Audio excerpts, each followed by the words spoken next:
Good evening, welcome in.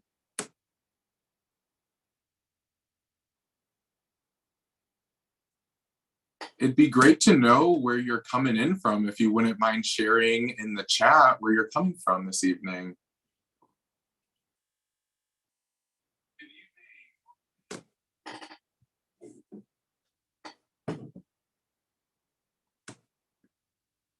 Welcome in, welcome in. All right. West Virginia, awesome. Albany, yes. Oh, awesome. Well, I'm going to go ahead and get started. Good evening, everybody. Welcome to Stewart's Opera House's hosting of Spoken and Heard. My name is Devin Sudman. I'm the Education Director here at Stewart's Opera House. I have curly hair, light brown skin, and dark brown eyes. Stewart's Opera House is committed to our mission to be a regional leader in the arts community, a center for public expression, and an economic development partner for Southeast Ohio. We acknowledge that our historic theater sits on the traditional homelands of the Shawnee, Adena, and Hopewell peoples. We recognize the ever-present systemic inequities that stem directly from this painful history of colonization and commit ourselves to respecting and reconciling this long history of injustice. Stewart's is committed to being more intentional in the role we play, the role we can play for racial justice, and we also commit to being more inclusive of people historically and currently marginalized based on identity, including gender, sexuality, class, and heritage. We wish to publicly express that hate and systemic oppression have no home in our organization. Now, I'll be dropping a few links in the chat. There it goes. Where you can donate to Stewart's, and you can also visit our website to find more about upcoming events and educational opportunities. Now, tonight, I will be monitoring the chat, as well as keeping an eye on the YouTube stream. And now, for what's most important, I want to introduce Carrie Gunter Seymour, your host for the evening. Carrie Gunter Seymour is the Poet Laureate of Ohio and a recipient of the 2021 Academy of American Poet Laureate Fellowship. Her poetry collections include A Place So Deep Inside America, It Can't Be Seen, which won the 2020 Ohio Poet of the Year Award, and the chapbook Serving. Her poems have appeared in numerous journals and publications, including Rattle, One, the LA Times, and the New York Times. Her work has been featured on Verse Daily, Cultural Daily, World Literature Today, and Poem a Day. A ninth generation Appalachian, she is the editor of I Thought I Heard a Cardinal Sing, Ohio's Appalachian Voices, and the Women of Appalachia Project's anthology series, Women Speak. She is an artist in residence for the Wexner Center for the Arts and a 2021-2022 Pillar of Prosperity Fellow for the Foundation of Appalachian Ohio. You can visit her website at carriegunterseymourpoet.com. Please join me in welcoming Carrie Gunter Seymour. Hi, Carrie. Hi, Devin. And hello, everyone. And of course, I want to thank all the fine folks at Stewart's Opera House for having us in tonight. And I want to remind everyone we are streaming live from YouTube. So if you get distracted and have to leave, you can go back and watch it later.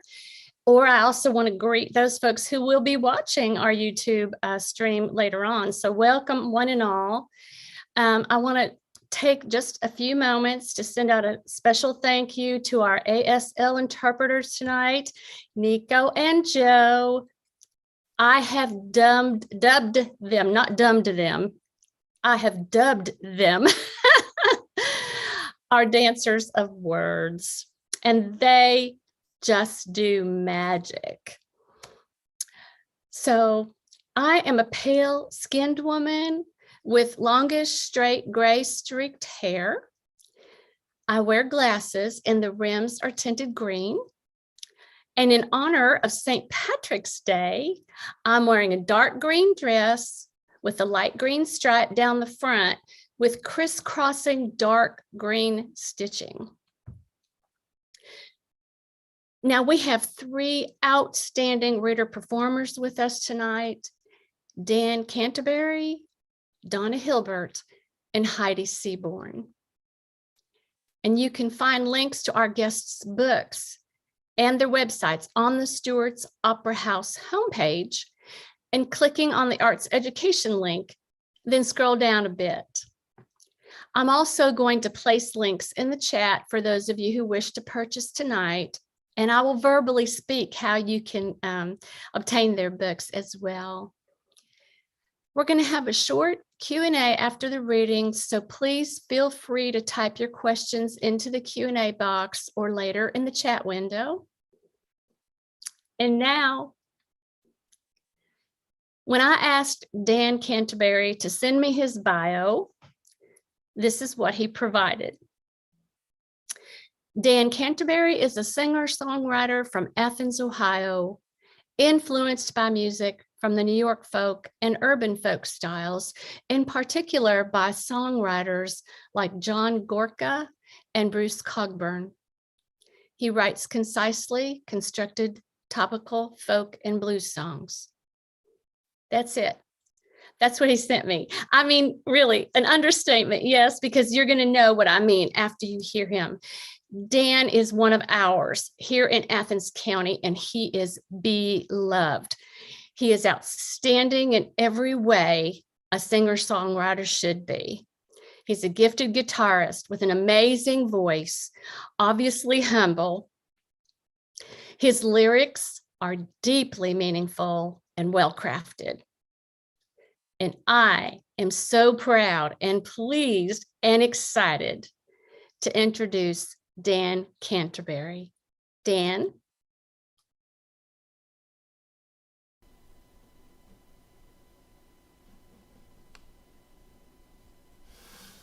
Hello.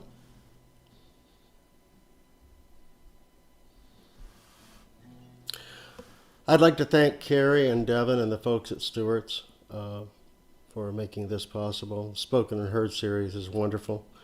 I am a white middle-aged male with thinning white hair and a white beard, steel-rimmed glasses, blue eyes, and I am sitting in a tan pattern wing chair in my living room. My first song is called Higher Math.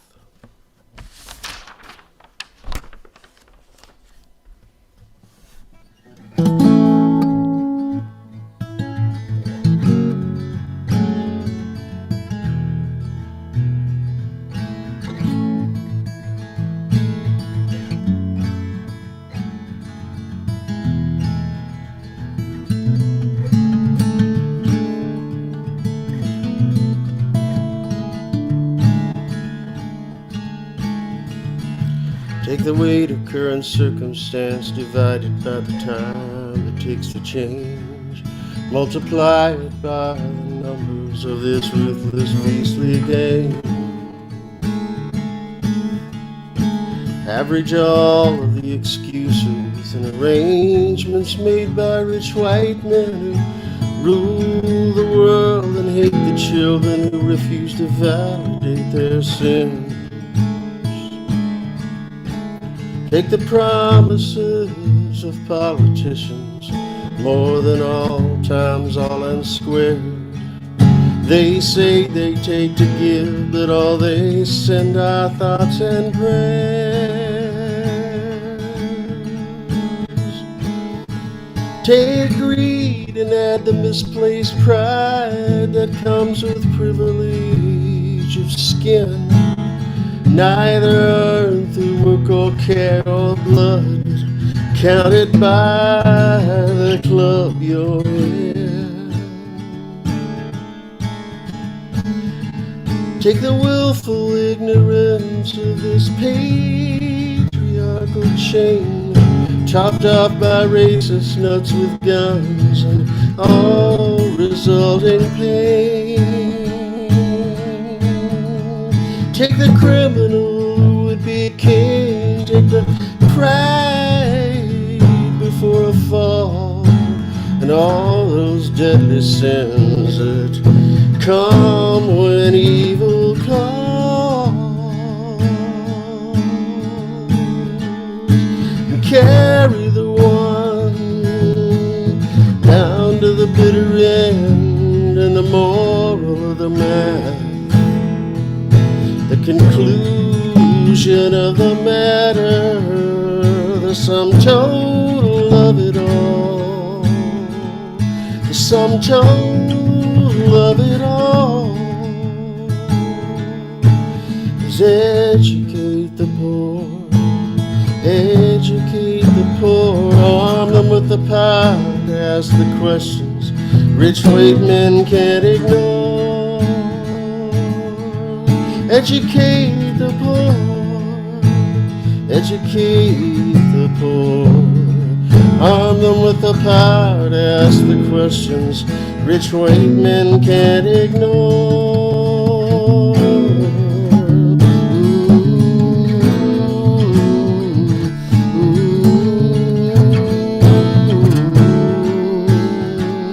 Educate the poor.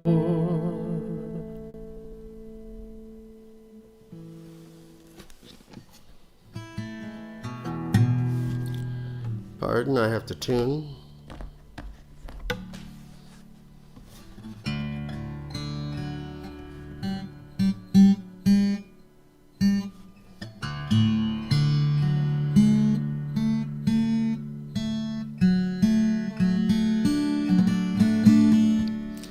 This next song is probably the only song that I write that I ever get requests for. It was written after hearing an episode of Science Friday on NPR. They were talking about a science contest where they theoretically build elevators to space. And this is really not about elevators to space.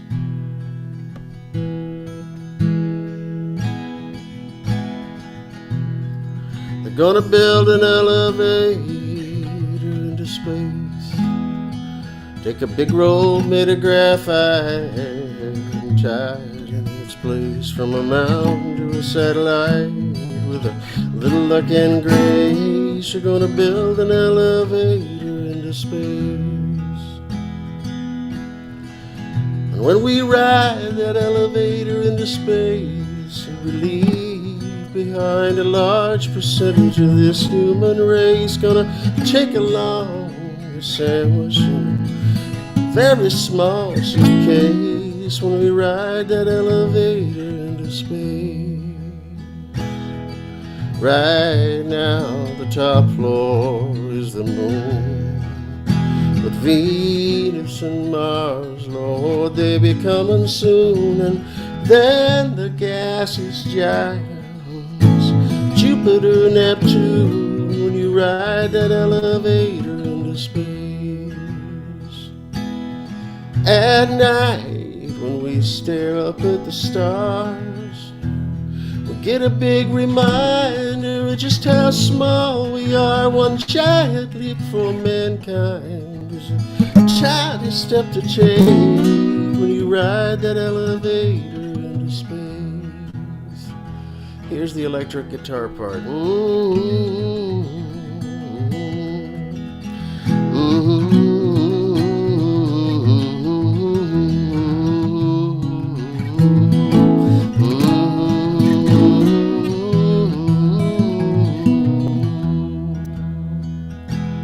And here's the kicker. Are we sticking around or are we just passing through? Is what we got right here, Lord, all we got to do? Or is the floor you're headed for one with a heavenly view? Is this just a metaphor for the mode of travel that we choose when we ride that elevator into space?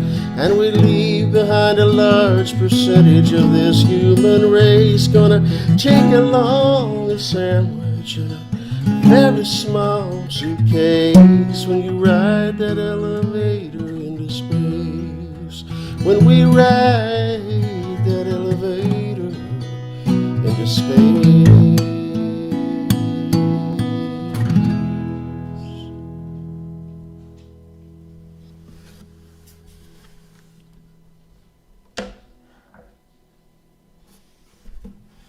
Thank you, Dan. That was fabulous, as I knew it would be. We appreciate that so much. And Dan's actually going to be back a little bit later to sing us home before we leave this evening. Donna Hilbert's latest book is Threnody, and I have a copy of it right here.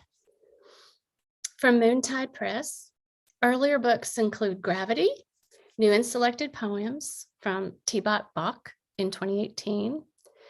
She's a monthly contributing writer to Verse Virtual. Her work has appeared in Braided Way, Chiron Review, Sheila Nagig, Rattle, One Art, the Los Angeles Times, and numerous anthologies, and has been featured on the Writer's Almanac and Lyric Life. She writes and leads private workshops in Southern California, where she makes her home. And you can find her at donnahilbert.com. And you can find her book at moontidepress.com/books. Donna and I met online during the early days of the pandemic through mutual friends and the group Verse Virtual. I had grown to admire her work and her voice and wanted to know her better. She sent word that she admired my collection, a place so deep inside America it can't be seen, and I'm going to hold that up for y'all to see there. And that was that. We bonded. Donna is a survivor, a woman who has used all that has happened to her, not as a crutch, but as supersonic jet fuel. She's an amazing, hardworking poet, and I'm so pleased that she's here with us this evening. Please welcome Donna Hilbert. I am so thrilled to be here, and thank you so much, Carrie, for having me, and Devin. I appreciate the honor so much. I have blonde hair, pale skin, green eyes. I'm wearing a blue sweater and glasses that have blue frames, and I am in my office, and bookshelf behind me.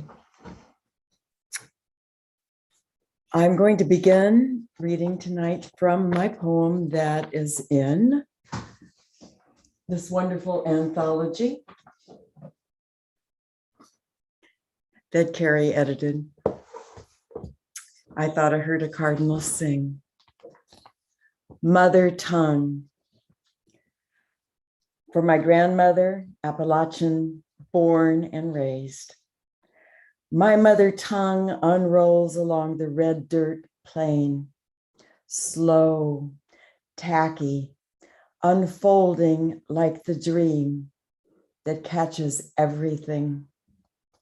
My red mother tongue unrolls in rows of cotton, alfalfa, fields of wheat, and in the green water of the silty river. And in the backyard on a summer's night, in grass thick with chiggers, red ants, stickers, my slick mother tongue switches legs for talking ugly, pitching a fit, throwing a hissy.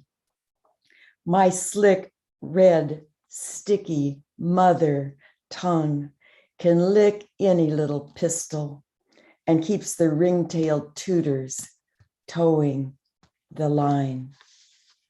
The rest of the poems I read tonight will be from my new book, Threnody, and Carrie has told you about that. Walk in winter. My dog and I stopped to watch as one by one, a heron brings twigs washed up on shore to spindly palms that line the beachside streets. It's early winter, but heron doesn't seem to know or mind that rain and wind will follow, bringing weather far less kind. To what will come, my sweet old dog is also blind. Oh, for the peace of dogs who know nothing of winter and letting go. Walking the Palo Alto marshes in my red coat, say mudflat, salt marsh, bittern, egret. Say egret without thinking regret, one letter away. Say morning is a gift. Say the mud flat is a silver tray. Say birds sing like an orchestra tuning. I am looking for a prayer. I am walking for the saving incantation. I am working at metaphor. Say blackbird, say red wings like epaulets of blood. Say heart, red four-chambered womb. Say womb, breast, cradle, boat. Say desire dark and fathomless, the iris of an eye, your eye, the sea. Say desire, which is the boat. I am wearing my red coat against the cold. I bungled a line in there, but what are you going to do? Dirge. Here I am, standing under palm trees, listening to great blue herons sing a song like machinery grinding. Yesterday, arborists sent by the city knocked hatchlings to their death in a frenzy of cutting and stashing fronds and birds into dumpsters. Did they know the herons mate for the season and return each spring to the same trees to build their nests again? In this spring of staying home, I have watched the herons industry, carrying sticks from beach to tree and back for more, building in tall palms. The song in the tree is not the song in the sky. Not every voice in the choir rejoices. 2020 for Carrie Gunter Seymour. I sit on the back porch crying into a book about Appalachian women cleaving to each other in life and death. It's hot for May. Still palm trees stir, and in the neighbor's yard, friends play ping pong, passing time in this season of seamless time. Fear sits with me. I give him his due, but don't know how to entertain him. Then, from the deep unknown, my mother warns, don't feed him, Donna June, or he'll never pack up, go home.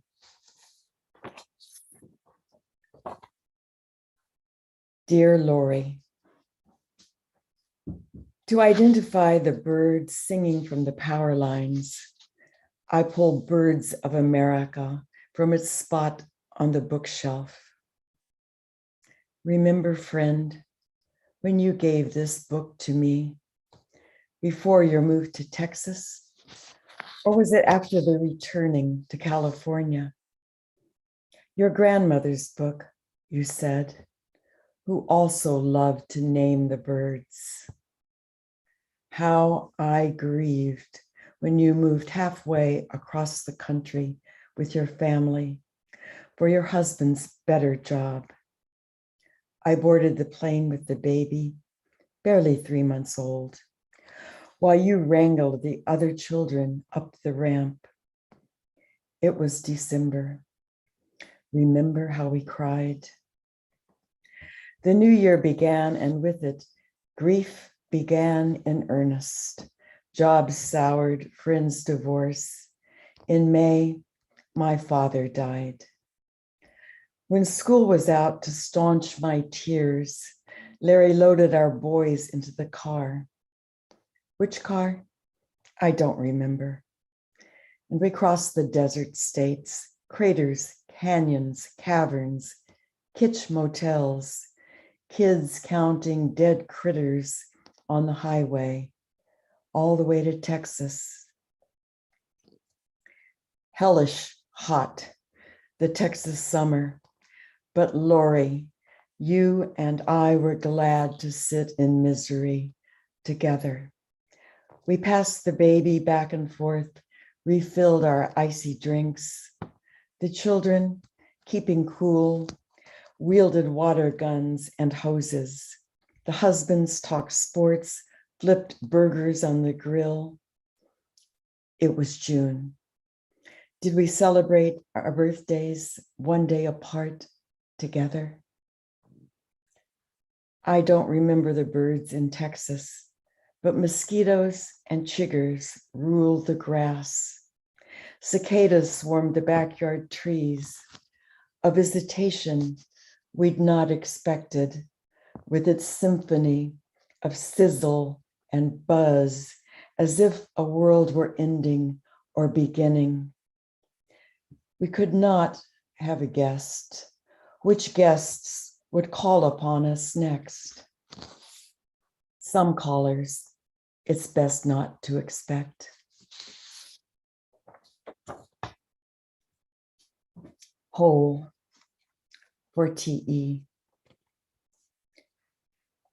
You looked good last night in gold sweatshirt and jeans, face alive with color, as if you just walked home from school in the cold. The others were stunned, so I made a blanket of my body to hold you. But again, you dropped into the hole, wide and dank as my world.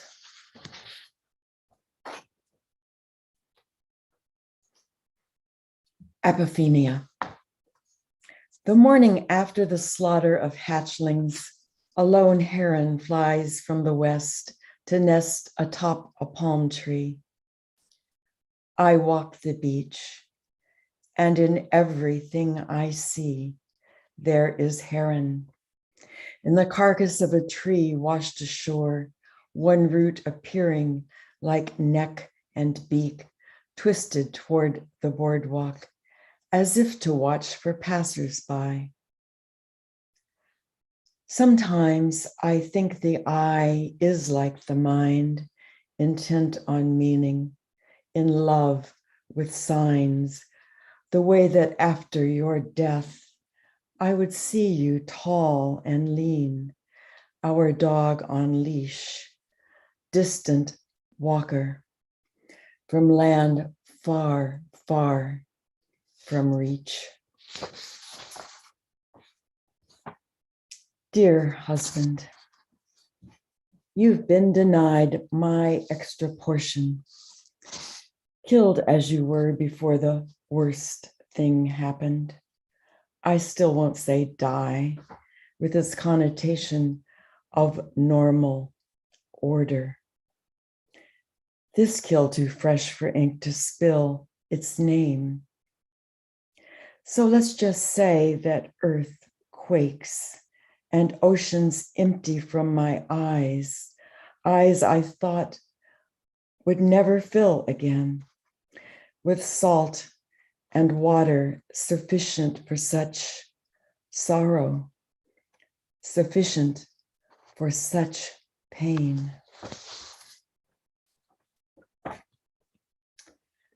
Sympathy pairs.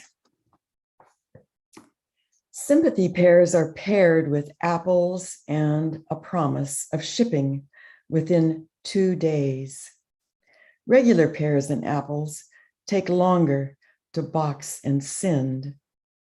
Sympathy pears and apples are suitable for painting, but the artist must supply the skull, the worm, or fly.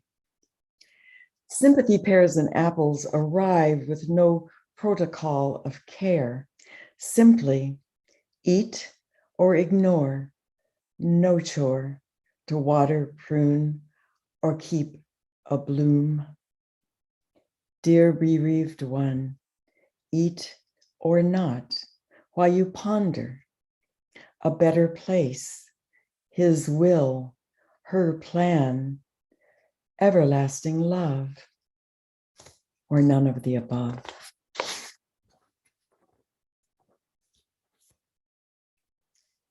Damn it. Here I am on the back deck watching a guy on a tall extension ladder paint my neighbor's house.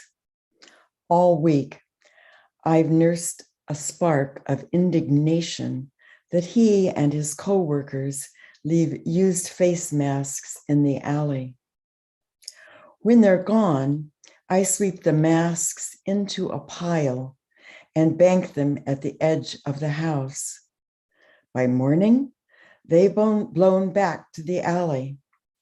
I sweep again to make a statement. The ritual continues. They drop masks. I sweep. I swear. The wind blows. But this morning, I see him climb the ladder. It looks unsteady. I'm scared for him. He must have felt my gaze, for he turns a bit toward me, a big, happy smile on his face. He says, "How are you?"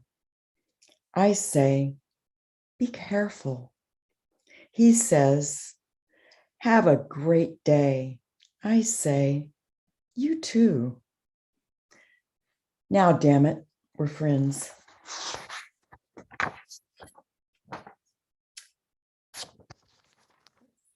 When reading my book, you would probably think the only thing I do is walk, look at birds, and cook.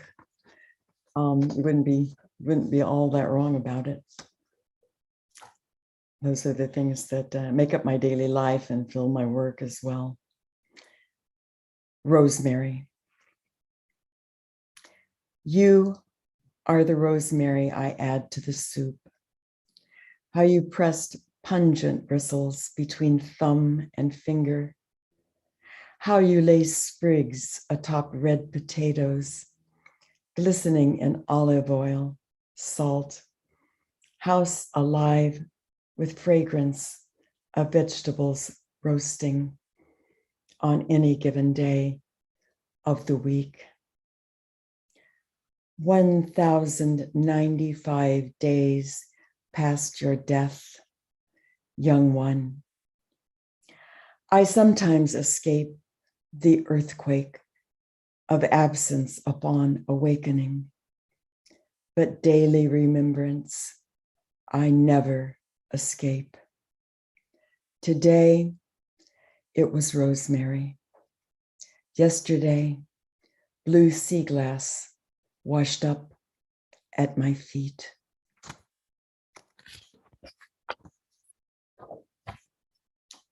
Risotto. Down again. It's the purple of heirloom tomatoes I slice into olive oil, garlic, red bell pepper, short-grained rice, a pinch of saffron or two. I add broth, one ladle at a time. I stir the rice, and I am stirred by Beethoven's sonatas, alive in the fingers of Emil Gillis, and stirred too by the winter setting that fills the window I look through to the sea from my station at the stove. When the Wallstein Sonata begins, I cry into the copper-clad skillet I use for sauteing Vitrali's soul and for making frittata and risotto. No need for a special pan. No need to steep the broth from scratch. Bouillon paste from a jar plus water will do. Beethoven wrote 32 piano sonatas. Emil Gillis recorded all but 5 before he died unexpectedly in Moscow. Svetoslav Richter believed the KGB had killed him, fearing he would defect to the West. You might add lemon zest, capers, or olives if your risotto needs more zing. All that really matters is the stirring until every bit is tender. Add broth, stir. I will conclude with instructions for pie. Treat dough gently. Love it like the baby in your dreams. Choose fruit of the season. Today, peaches. Tomorrow, apples will be green. And always there are lemons. Come a sudden summer rain. Meringue falls like a hill of snow. Don't despair. The filling will still be delicious with soft, tart sweetness below. Thank you.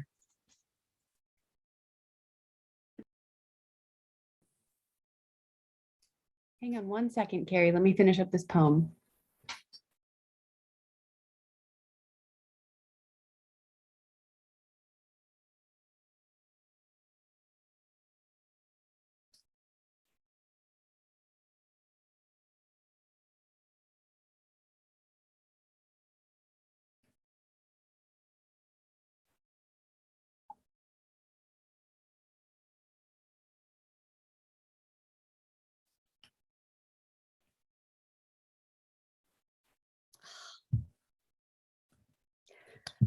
I honestly don't know what was as more beautiful, the poem itself or your dancing fingers.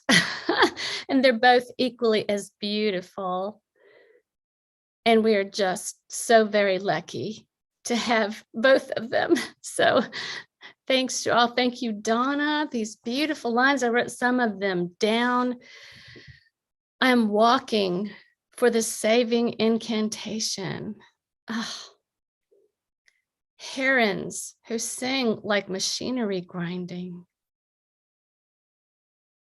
Oh. I made a blanket of my body to hold you. My goodness. My goodness. Thank you so, so much. Thank you so much. And I can't wait to watch the video of the sign language. Thank you so much.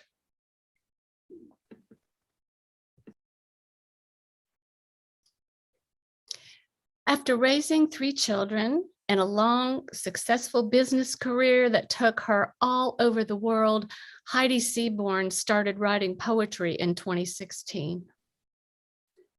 Today, she is the author of Pink Poetry Award winner An Insomniac's Slumber Party with Marilyn Monroe, 2021. Give a Girl Chaos, CNR Press 2019, and the Comstock Review Prize chapbook, Bite Marks, 2021, as well as chapbooks Finding My Way Home from 2018 and Once a Diva, 2021. Heidi Seabourn is a prolific writer. Heidi's won or been shortlisted for over 24 awards. Her work has recently appeared in American Poetry Journal, Beloit Poetry Journal, Copper Nickel, the Cortland Review, the Greensboro Review, the Missouri Review, the Offing, the Slowdown with Tracy K. Smith, Tinderbox Poetry Journal, the Washington Post, and elsewhere. She is the executive editor of the Adroit Journal and holds an MFA in poetry from NYU. And you can find her at HeidiSeabournPoet.com. And Insomniac's Slumber Party with Marilyn Monroe. The title alone is enough to make us smile, right? I mean, who among us is not a fan of Marilyn and entirely intrigued by this collection? And how lucky are we to have her with us this evening to hear these poems, her inflections, experience the nuances, and watch the fingers dance as they interpret her words. It is my greatest pleasure to welcome Heidi Seabourn. Thank you so much, Carrie, for that generous introduction. And to Stewart's, I wish we could be together at Stewart's. I'm actually from, my family's all from Ohio, and so it's so wonderful to see people from and know that there are people from Ohio in the audience, and to share the stage with so many Ohioans. And Dan, for your music, and Devin, and oh my gosh, the dancing fingers. So I am here not in Ohio. I'm actually up north outside of Bellingham. I'm currently at my sister's, and I have brown hair and blue eyes and am smiling because I'm here tonight at this wonderful, very fun and intimate reading. So I Give a Girl Chaos was my first book, and now An Insomniac Slumber Party with Marilyn Monroe is a very different book. It's I describe it as a middle of the night conversation between Marilyn Monroe and the speaker in the poems, and the speaker is maybe a version of the poet who is maybe a version of me, but Marilyn was of course a version of Norma Jean Baker, and so we're all acting in some way or another. And I'm going to start with this poem, which is a little snippet. There's a poem called Insomniac Diary, but it's scattered throughout the manuscript, and I'm going to start with one of those. 3:19 a.m., 17th night awake. Sirens flare all night. The Frida box beside the bed, pills pre-cut. Lick my finger. A half Ambien sticks on my tongue tin. I knot a poem into a scarf, loop it around my throat. So I wrote this manuscript as my thesis, and I was in the low residency program for NYU, and our residencies were wonderfully in Paris. So I'm halfway through writing this and doing my work, and I'm in Paris, and I am at this point, I've been writing as Marilyn for a year, and I am a little tired of her. I've done a lot of research, and I'm tired of her. And I arrive in Paris, and She is literally everywhere because there is a big exhibit of photographs of Marilyn Monroe. And it's called Divine Marilyn in Paris was the exhibit. And that's the name of this poem. Divine Marilyn in Paris, July 2019. Here you are in my jet lag on Rue des Écoules, your dress fanning open into a white lily, arms like stamen, grinning for all of Paris. I cross the street.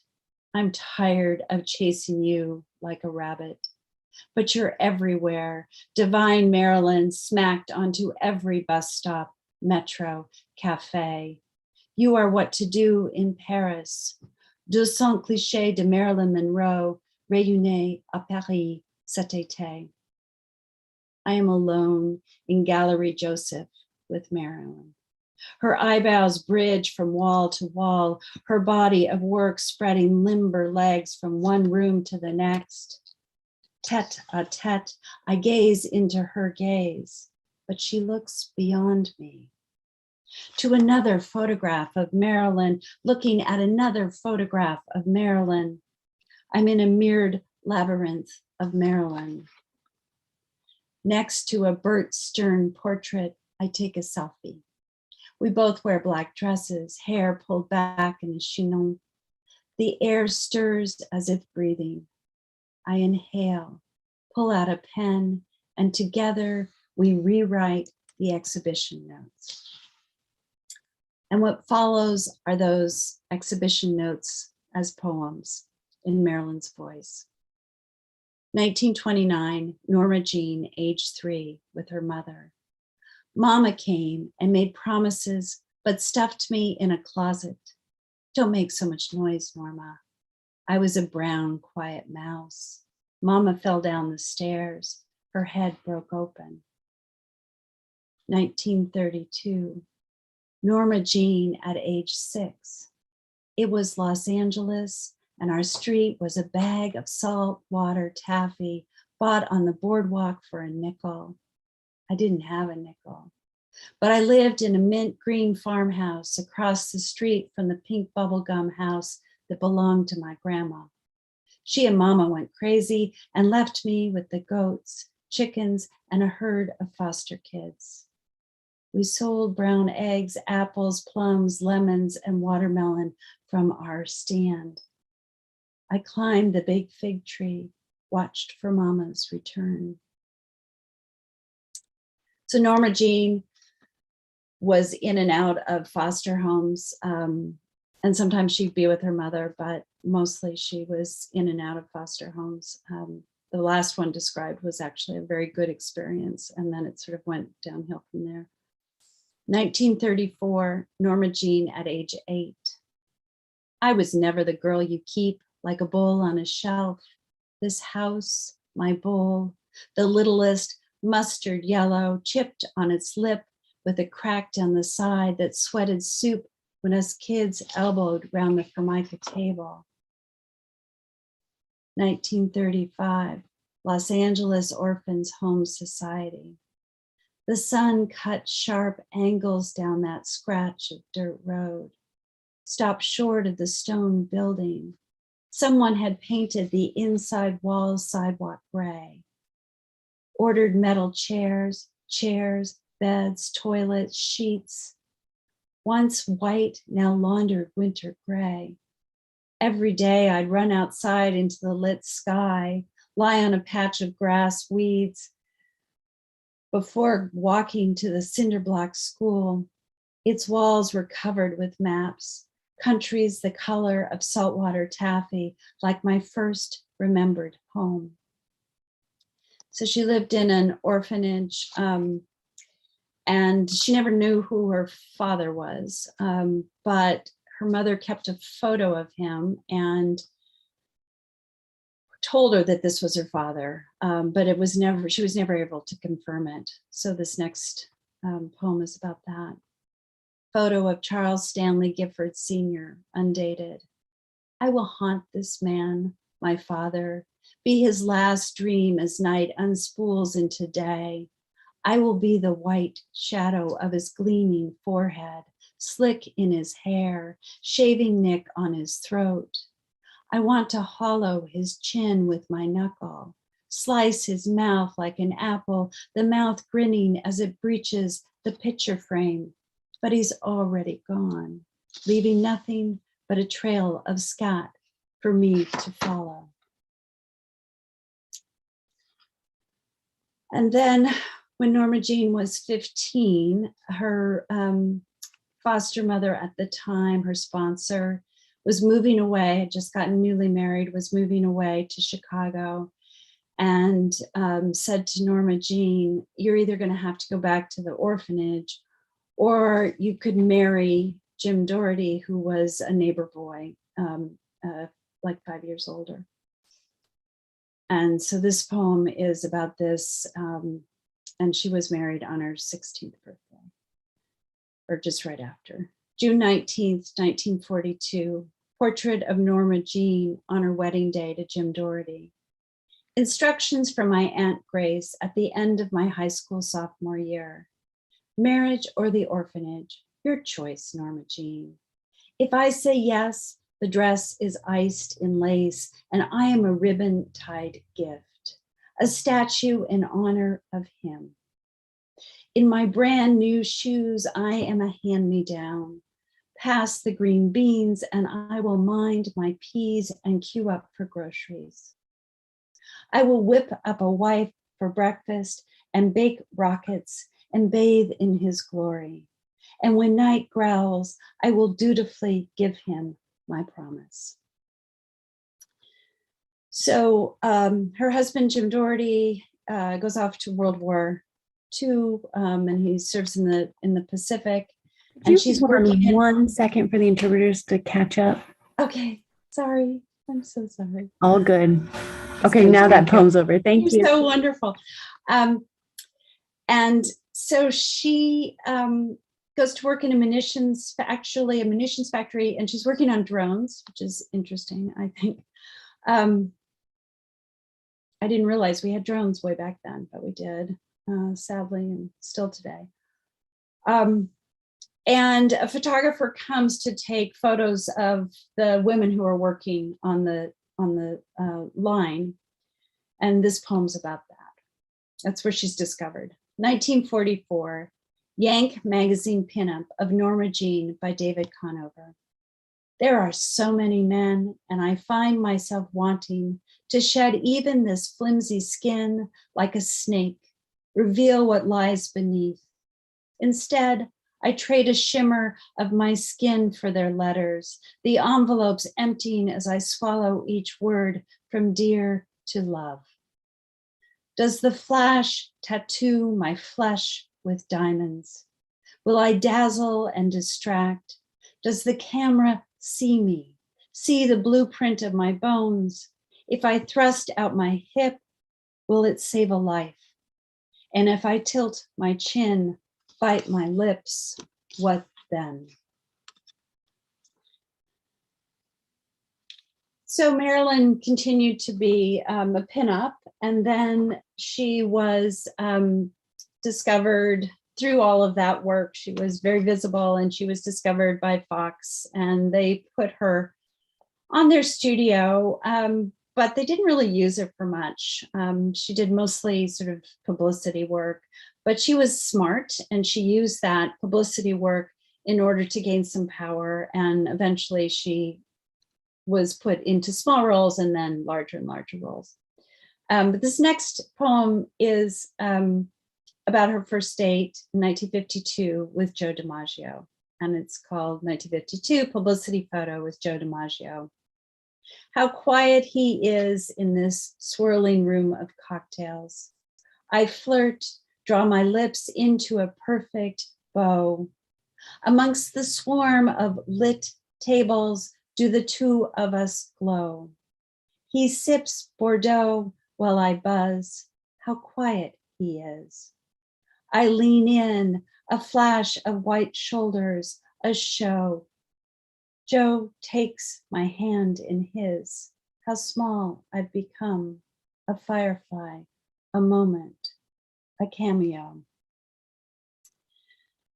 But as her power grew, she used it for others. And this next one is based on a photo and a story that is a photo of her and Ella Fitzgerald. And Ella Fitzgerald really credits Marilyn with helping make her career. Ella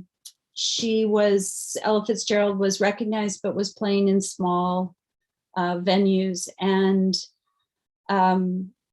Marilyn went to the head of the Macombo Club in Hollywood on Sunset Boulevard and said, if you book Ella Fitzgerald, I will sit in a front row seat at the front table every single night. And she did. 1955 with Ella Fitzgerald at the Macombo Club in Hollywood.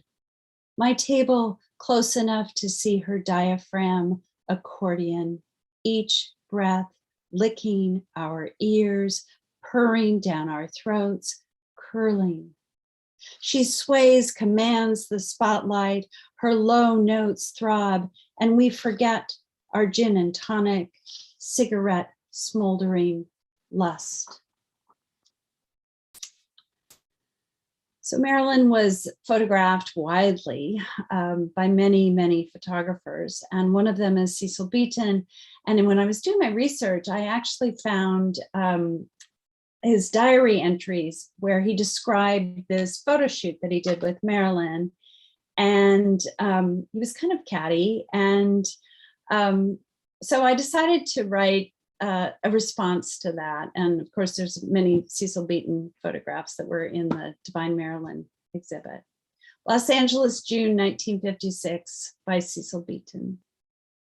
His distant eye sees into my future, a surgeon unbuttoning my skin, a bed of cheap carnations, and my promise soon swelling in water, rising with acid. My startled eyes fixed for all time, as if to say, please leave something a blur. And finally, from this series. Heidi, if you could just for 1 second, I'm almost done with that. Okay, great. Thank you so much.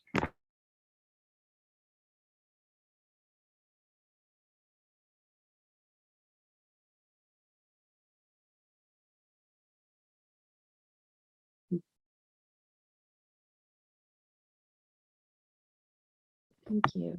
Thank you. And this is based on The Last Sitting, as it was called, with Marilyn by Bert Stern, the photographer. And it was in Los Angeles in June 1962. Me in black. If I am ever a widow, I will mourn color. I will weep for yellow narcissus and grassy meadows ticked with cornflowers. Let me stain my fingertips with cherries.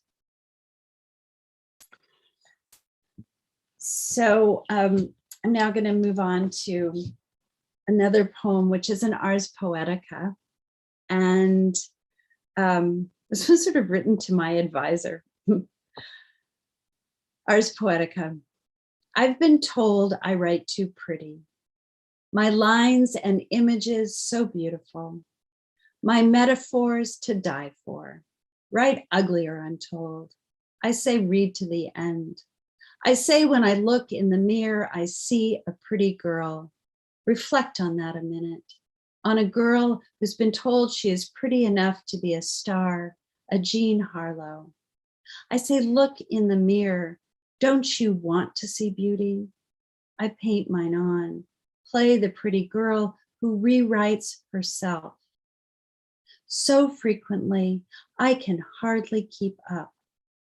She says her lines beautifully. She says my lines beautifully, but it won't matter. It still gets ugly. And I think I'll stop there. Thank you again so very much. And thank you for interpreting my words with your beautiful hands. And thank you for everyone for showing up tonight. This fun, lovely little event.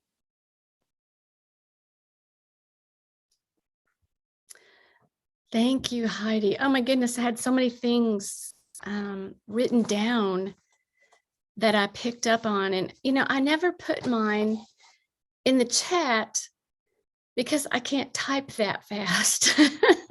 So I write them on a piece of paper and I love to share them. And one of the very, very first things that you shared with us is, and it just wrapped around me like the line, I knot a poem into a scarf, loop it around my neck.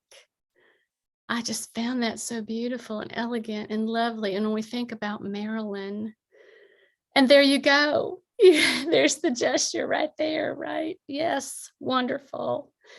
If I am ever a widow, I will mourn color. Oh, just heartbreaking. In my brand new shoes, I am a hand-me-down.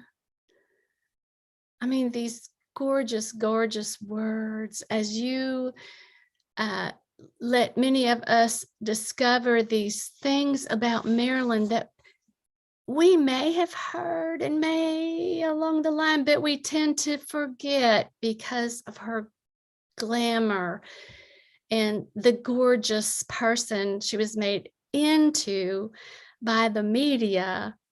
And what you give us is that gorgeous person that she was and is in real life. And I love that. And what a very complex and even tragic life she had. So thank you, Heidi.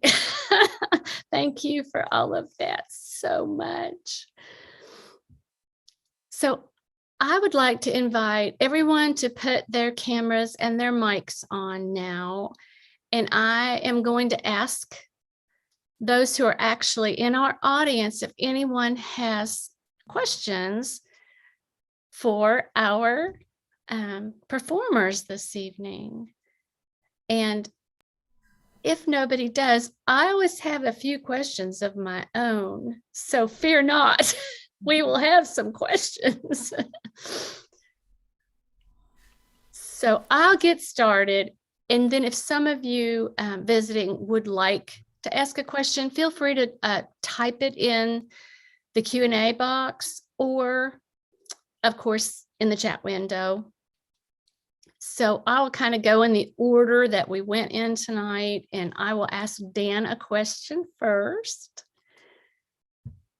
So Dan, I've known you for a very long time, and this came to me as I was thinking of questions, and I realized that I do not know this, and it surprised me. But how long have you been a troubadour? How long have you been doing this wonderful singing and entertaining us? How long has that been? Well, I've been involved in music in bands for many, many years.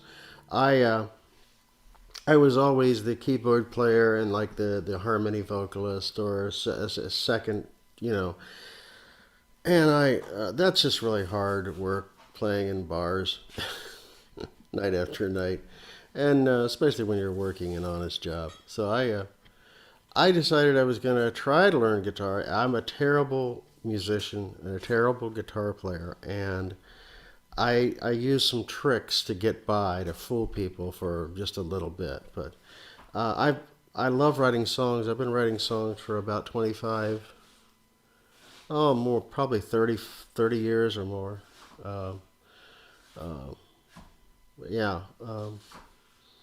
But I just enjoy it, and I like putting.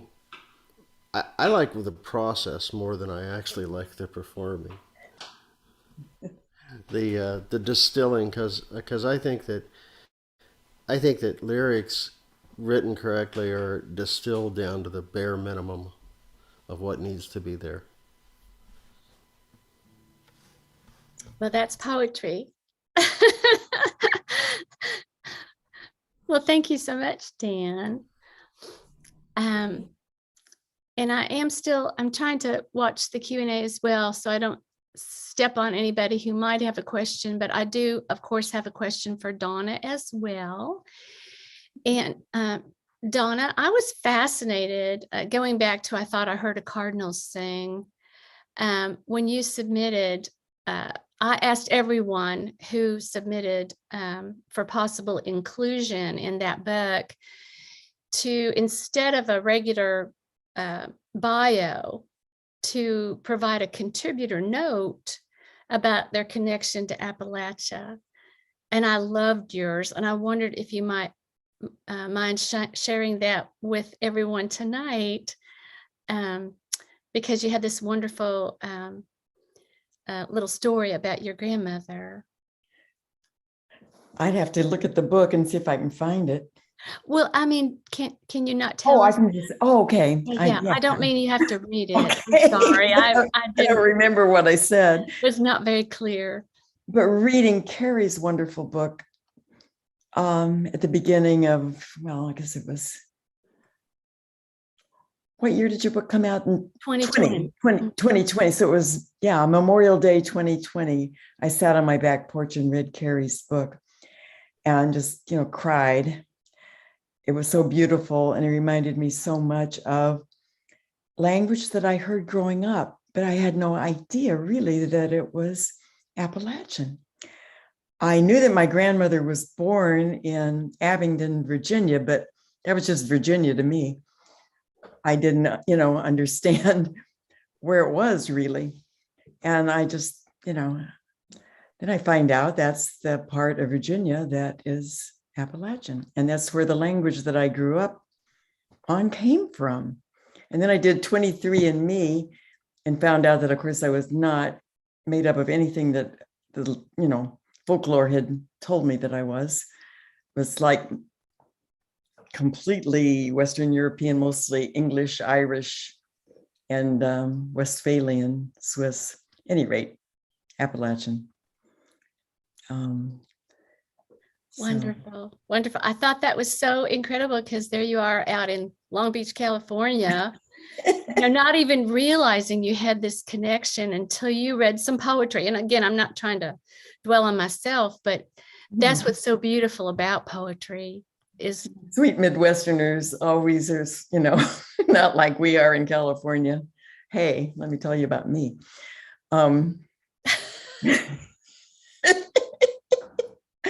I loved your book, and it really opened up a lot of understanding for me about where I came from. I'm grateful for that. Well, I'm so happy to hear that. And I just loved hearing your story about your connection to Appalachia. So thank you for that, Donna. Thank you. Oh, and Heidi, I know you're going to not love this because I'm sure everybody asks you this, but I'm fascinated by your ability to just start writing and then literally, taking just about every prize that was available and then ending up at Adroit. I mean, that's just amazing. So maybe you just want to tell us, I don't know, maybe you just want to tell us about Adroit. I'm sure a lot of folks listening would like to know about Adroit and what, maybe you can give hints about what the expectations are. And if that's not what you want to talk about, I'm giving you the freedom to share what you would like.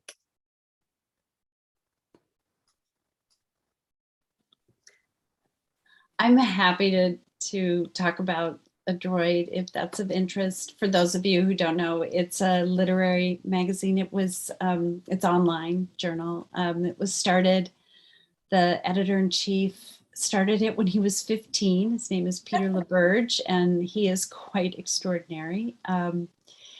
So it was established really to promote young emerging writers, and we still do a lot of that, although we also publish more established writers. And so I encourage people to go check out the work because that sort of gives you a sense of the full range that we publish. It's really pretty broad, but we also run mentorship programs for high school students. We have prizes for young writers. So we very much are trying to build that kind of community on a global basis. And I started out as a reader in 2017 and then became a poetry editor. And then because I'd run organizations, and it was an organization that needed some help being organized. And so then I ended up as the executive editor. And I feel very fortunate to be able to be working with so much talent and to be able to read so much talent.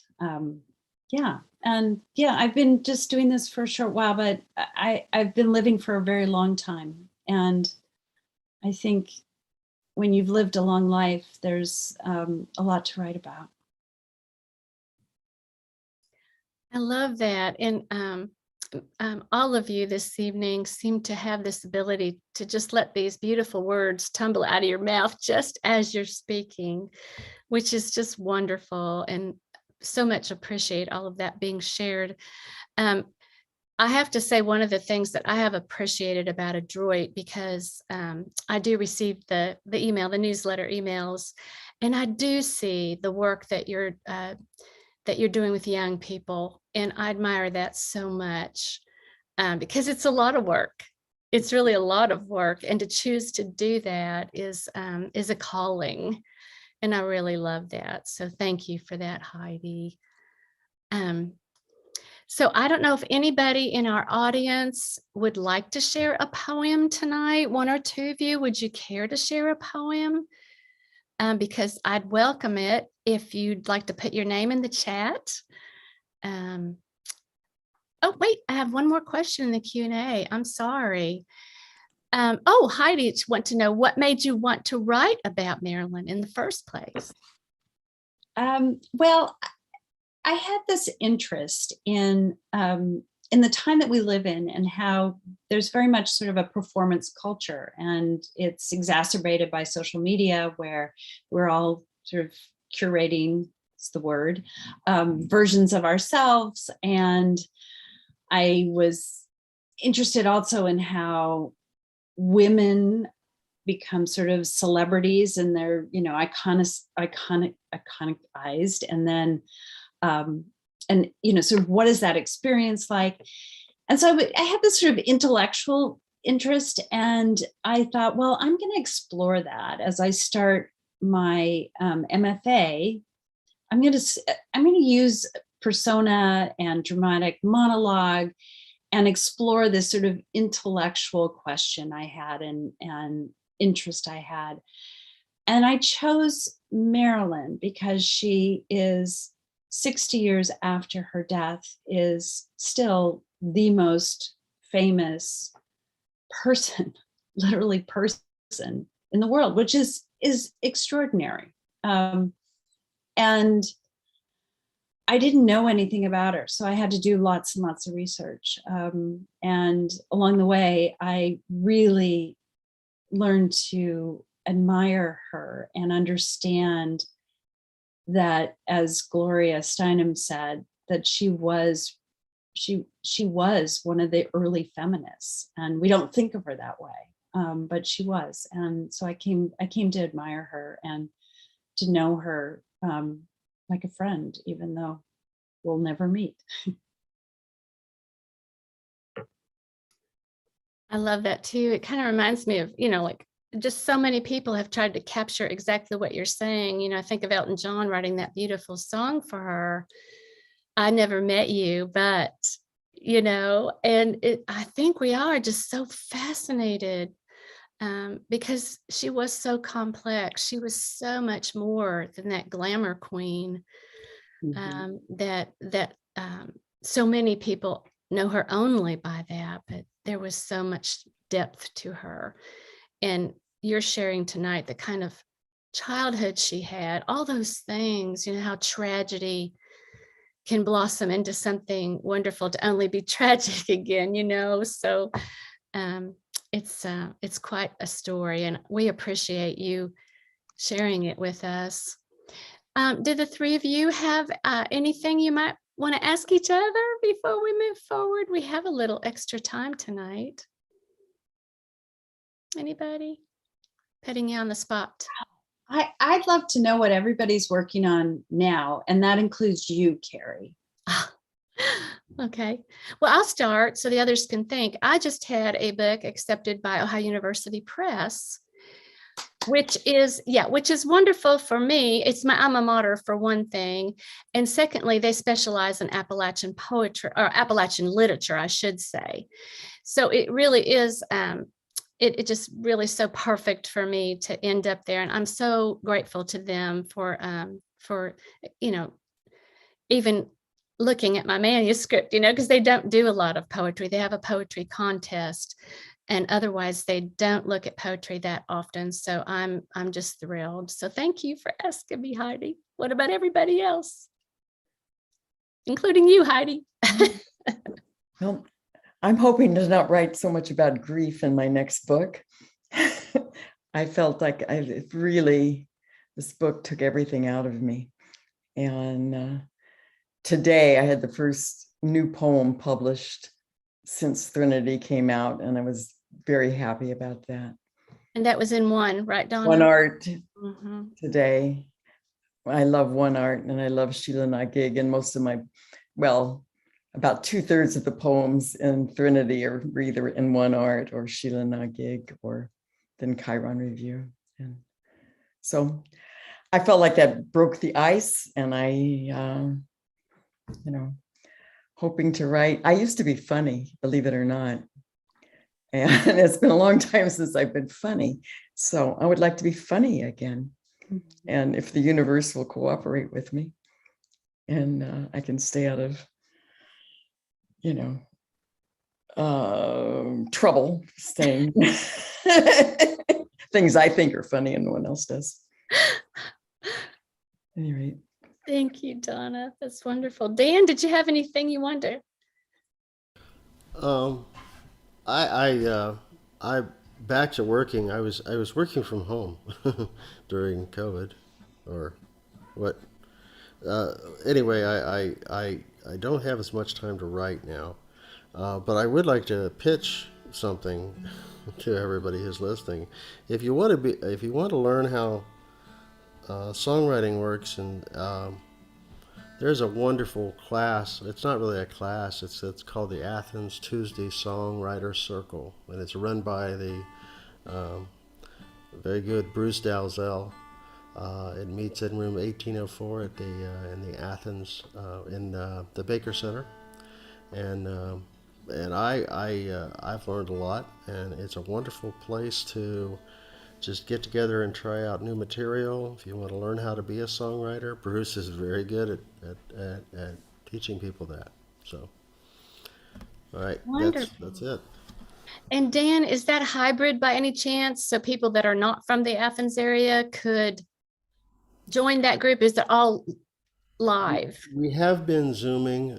We're trying to figure out a way that we can Zoom. I'm not going to speak for everyone else, but I was when we weren't meeting in person, and which actually we just started that last week again, because when we weren't meeting in person, we were all Zoom, and some people were very productive over Zoom, and we had people coming from all over the nation, pretty much. Well, we'll have to stay tuned and see how that all progresses. So, and what about you, Heidi? What's in the works for you now? Oh gosh, I'm really I'm writing, but a little bit more slowly than being under that constraint of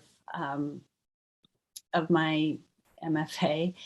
And I'm writing a lot of poems in a form called the Zuihitsu, and most people don't know about it. I don't know why, because it's been around apparently for centuries.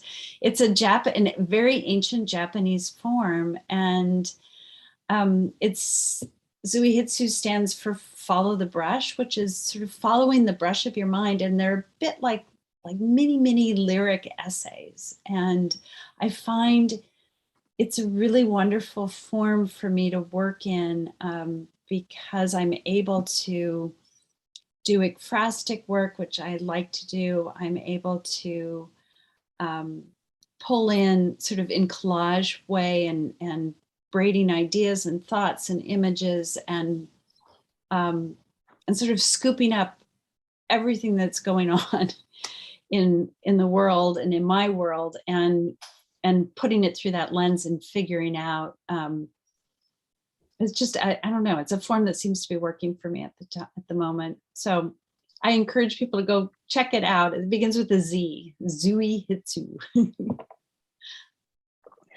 I love that. And I confess I have not heard of it. So thank you for sharing that with us. No, it's a rare It's thing. wonderful. I'll have to share that with my writing group. I'm sure now we have a new challenge. This is just wonderful. Right one. Well, I want to thank everyone tonight. We do have Dan is going to sing us home, but before we do that, I'd like to speak about next month, April 21st. Of course, it's National Poetry Month. So I'm going to host Knoxville's Linda Parsons and Stella Sue Lee, who is Rattle Magazine's co-founder. And coming to us from Kentucky, the wonderful Bernard Clay, who is a new poet. And he's really making waves. People are just loving his work. And then on May 19th, it's all Appalachian night with Marianne Worthington from Still the Journal, Doug Van Gundy, and Nima Abashia, who has a brand new book out about what it's like to be Indian and raised Appalachian. And her book is also out of West Virginia University Press, just astounding, folks. So I'm very excited to see everybody in the coming months. Thanks again to all came out, and to those of you who will stream later. And I'm going to just turn off my mic and my video and let Nico and Dan take over. Thank you, Carrie. Thank you for the readers. I'm going to finish with a song. I was looking around for a song that I had written that had something in specific to do with art. I found this. It's called Pieces, and it's made up of literal quotes. I didn't really write it. I just put music to it. From the folk artist, the Reverend Howard Finster, who used to be called a primitive artist. There's nothing primitive about his work. He's now referred to as a folk artist. But this is actually just quotes from him. So this is called Pieces.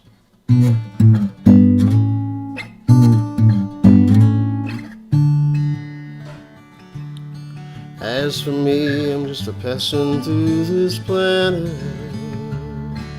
Never met no one I did not love. As far as I'm concerned, I'm not here to live a normal life. I am here on a mission, and I am here as a red light is in the street. I am here as a red light is in the street. I took the pieces you threw away, put them together by night and day. Washed by rain and dried by sun, a million pieces all in one. And I don't lean to my own understanding. I don't depend on my ideas. I am following a vision, and I am here as a red light is in the street. I am here as a red light is in the street. I took the pieces you threw away and put them together by night and day. Washed by rain and dried by sun, a million pieces all in one. I am here as a red light is in the street. I am here as a red light is in the street. I took the pieces you threw away and put them together by night and day. Washed by rain and dried by sun, a million pieces all in one.